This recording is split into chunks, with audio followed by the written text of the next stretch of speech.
There's always something that needs a little fixing on Farpoint Farms. Hey guys and gals, it's Eric, owner of Farpoint Farms here in the mountains, North Carolina, and tonight I'll be taking a look at a new scan tool. This is the ThinkScan 601. So if you've been following my channel, you know that I'm an auto mechanic, and you know that I've done some reviews on scan tools that I have previously owned. I have the OTC Genesis, which is a professional level scan tool, but it is an old one. And so I've been looking at replacing those. So I picked up a Ansel, and that's like more of an advanced code reader. And then I picked up a Foxwell, which is, you know, kind of like a mid-level scanner. You know, it's not a pro-level scanner, but it does a lot of stuff. Anyway, by doing so, I seem to have caught the attention of several manufacturers, ThinkScan being one of them, and they reached out to me and asked if I'd be interested in taking a look at a tool like this, and I certainly am. Anytime I have the opportunity to check out new tools is a great thing, and I can share those with you as well. But also, and this is something you might not know about me, I work with a lot of new and rising mechanics, so guys and gals that are just getting started in the industry. And so anytime somebody wants to send me a tool to review or check over or, you know, demo, I'm always going to say yes to that, because I want to have the opportunity to try these things out, see if they're awesome. If they are, maybe I keep it, and maybe I give away my Foxwell or my Ansel or whatever to one of these new mechanics getting started, so that they get a leg up on their new career. So that's just something I want y'all to know about, in case you were wondering. Anyway, the ThinkScan 601, it's this blue one here. On the backs, it's actually a really nice box here too. It is the one, it's got ABS, SRS, and ECM capabilities. It also does reset functions, oil, brake, tire pressure sensor, and SAS. So brake, I will bet it will retract emergency brakes for electronic emergency brakes. So that's pretty cool. So let's go ahead and open this thing up and see what we got in here. All right, I'll just set that aside. All right, pretty good sized manual here. Oh wow, color, I like that. You know, it's funny, so many manufacturers don't even include manuals anymore, let alone ones that have full color. Very nice. So it's kind of a fold out, that's interesting. All right. Cool, so all right, wow. So this does come with updates. There is a way to go here and update the tool. I'm not going to show that on the video tonight, but I might make a part 2 and show you how that works at some other point. But let's take a look at the tool. Very interesting. I kind of dig it. This, you know, if you're a Volvo guy, this reminds me of the old VCT, the original Volvo scan tool. Just the shape of it, but I like it. So pretty cool. And of course down here we have our plug. We do have an Obd2 Plug-In right down here, so that's going to go there. And I wonder, there's got to be a place to put the chip, or maybe it has the programming on board, but I see this. So it must have some kind of a chip. So I'll tell you what I'm going to do. I'm going to pause the camera and figure out how to assemble this thing, and we'll come right back. All right, as you can see, this is got some problems. SRS lights on, check engine lights soft code most likely. So this is going to be a good test for this. So we got icon-wise, oh, sorry about that. Let's try to get this thing set up in a way that I can work and have it station. There we go. So icon-wise, we have this one here. This is generic Obd2. Then we have scan. I'm assuming that is going to be vehicle-specific. Service, that's either service data or service light reset. I'll bet it's reset. Data review, so it does do freeze frame review and recording review. Lookup, that should be diagnostic trouble code lookup. I like this, it's got a print feature.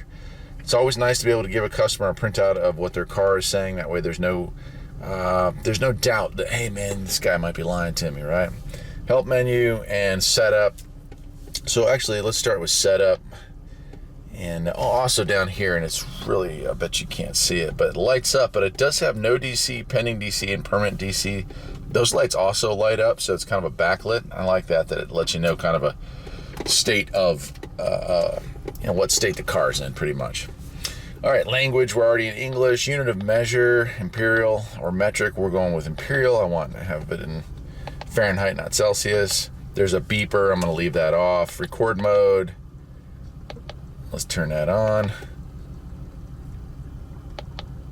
Yeah. And then print mode, yeah. Cool, so we could print it off if we want to. All right, I'll back out of that and let's go right in with generic and see what generic does. This is a 2001 Volvo, so it's an older car, and Volvos are kind of finicky sometimes, so I'm kind of curious to see how it'll do, but it's going to go through the different variations on how to read computers, and at some point it should find the right one. And there we go. All right, so here we go. We've got mill status off, no DTCs in the ECU. That's shocking. It's a Volvo. That is shocking. Readiness completed 3, readiness not supported 3, and not completed. So we got 3 that haven't, and that's why it's not set the code. This thing's been reset so many times it can't even keep track of itself. So this is giving us our readiness. So if I was going to live in a state that had to have state mandated emissions tests and stuff like that, this would be the first stop, and I'd look at it and be like, you're not ready to take the test. So I'm going to hit confirm. And remember, this is all on the generic side, but I could read codes. Shouldn't be any in here. All right, and it's generic pending PO134. It says it doesn't find it in the database, so there is a 134 code set in there, but it doesn't know what that's going to be. Now, we've already looked at our readiness. We do have data streams, so let's go ahead and take a look at some of those. Oh, it has some graphing capabilities, it looks like. Let's look at engine coolant, short-term fuel trim, RPM. Oh, nice. Did not expect this scan tool to come with this, but this is giving us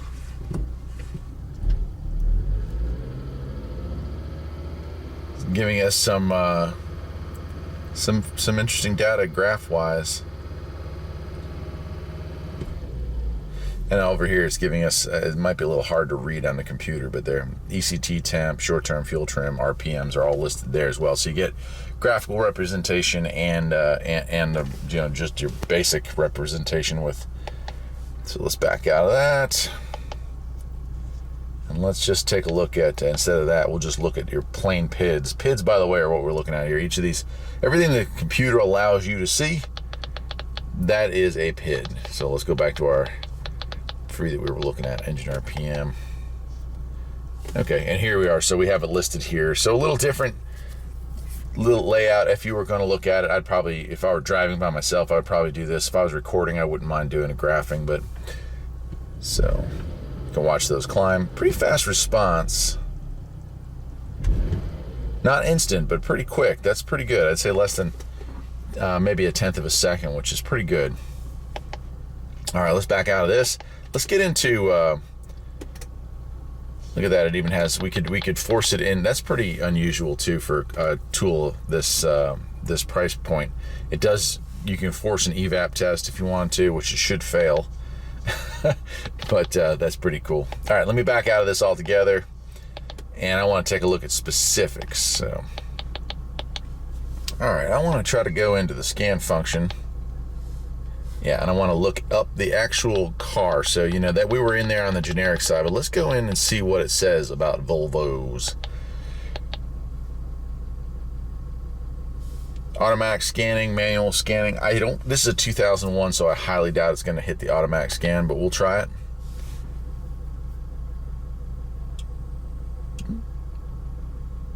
Wow, no kidding. It pulled the VIN, not bad. All right, so diagnostic mode, this is going to let it roll through all of its ABS, SRS. Look at that, it's going through all of it and giving us all. So again, now I'm in like OEM side of things. So this might be able to read a little bit more. We're going to go ahead and read it again. It probably should pull it. Okay, so it's not showing that code. Data stream ought to be the same.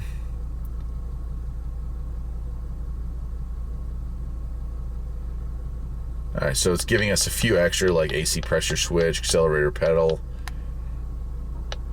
throttle angle, because this is a electric throttle body. So there are some new PIDs. I like that. Oh yeah, we got a bunch of new PIDs. Okay, so that's pretty cool that it does give you more in-depth repair options. All right, let me back out of that. I want to see, how about ABS? Let's see what goes on here. Can it read the codes? Shouldn't be any codes in this one. Okay, no codes in there. But data stream should also allow me to get into ABS. Yep, so we have a bunch of stuff here we could take a look at if we want to. Now I do have an SRS code on this car, so let's take a look at it. And I want to read that and see if it can pull that for me. It sure can. Configuration fault, faulty configuration status present. That means it is an active code. And you know what? It does. It has the computer has actually failed internally on this car. So that is why it has an SRS code in it. So it was able to determine that. Data stream on SRS shouldn't be anything, really. Oh, it does. Okay, so steering angle position sensor, passenger airbag on, off, vehicle type, steering position. So those are more SAS, steering angle sensor, that kind of stuff. So not a ton there, but actually that's more than I would have thought it would have had available, because a lot of it usually it just doesn't. It either has mil status on, mil status off. So nice that it has those features and functions in there. All right, I'm gonna back out of all this. Oh yeah, I'm gonna leave that. I was gonna say I would try to reset it, but it's a lost cause on that one. It's a permanent fault, so it would just come right back on. Service, let's see what we got on service. Now, most automobiles, you can reset the service light, you know, if you go on the internet and figure out what button to push, how long to hold it, so on and so forth. The fact that these things offer service light resets, definitely, if you're a tech, it's going to allow you to do that stuff a lot quicker by not having to go through. So this one does not have electronic emergency brakes, so I know that's not it. It also does not have tire pressure sensors, but you can reset the steering angle sensor and the oil lights, so it does have both those there. I'm not going to do it because I don't want to get the system off, but okay, yeah, so it's going to go through and find the car you're looking for. Some of these, yeah, okay, so it's going to say, you know, follow this, follow that. So a lot of times, if this thing in its database, I would guarantee you, will either have the ability to reset it, or it will give you the information on how to reset it manually. And that is such a time saver for you guys, you know, GS techs doing oil changes and stuff like that. So I really like that. All right, if I had done recording, I would be able to look at that. Dtc Lookup, let's try P0 420. All right, yep, cat code, there we go. So it does have, probably not all, but it has a lot of the generic DTCs you're gonna see in cars, and it'll give you an idea of what you're looking at. So, you know, if you have an issue, this is the first place to start. You can take that information, go over the internet, and start doing your research on what's going to get that car running right. Print, I still think that's cool. Of course, I don't have it hooked up. Help, I'm not sure. Okay. DLC location information is kind of cool. Where is the Obd2 plug hiding on this car? That's cool that it has that. Some abbreviations. Upgrade info. So this car, I did update this before coming outside with y'all. Like, I just wanted to go ahead and do it. So as of you know, mid 2020 or late 2020, this is up to date. So it has pretty much the features you're going to be looking at if you were to get one of these tools. I guess I'll just leave it at that. That's pretty much covers the tool. We already went through setup. It's nice. It's definitely high quality. It's got a, you know, soft plastic around the hard plastic center, so it looks like it would survive a drop. This is raised up about 1/8 of an inch, so it's almost like a cell phone protective case. If you were to drop it, unless it was just bad luck, it should bounce and not crack. The screen, I'm fairly well blind, and I don't have my glasses on right now. I can read everything in there pretty clearly, and it has the features and functions that you would want to kind of look for in a car. So I can't ding it at all. I'm pretty happy with it. This is, like I said before, going to be going off to a new technician. I'm going to play with it for a little while longer, probably keep it for a couple of weeks, and try it out on some different customer cars just to get a feel for it. And I'll pass it along to one of the guys and gals getting started in their new career as an auto mechanic. So that's it for today. I'm Eric, the owner of Farpoint Farms here in the mountains of North Carolina. Hope you enjoyed this video on the Scan 601. I gotta say, yeah, sure, for the price, great tool, fun to play with. Definitely, you know, not gonna replace a pro level scan tool, but definitely a huge step up from a code reader. So if you're in that market, if you're doing this stuff for a living, or you're a shade tree, but you want to get access to ABS, SRS, and reset functions, I would definitely take a look at the old ThinkScan. Till next time, my friends, take care.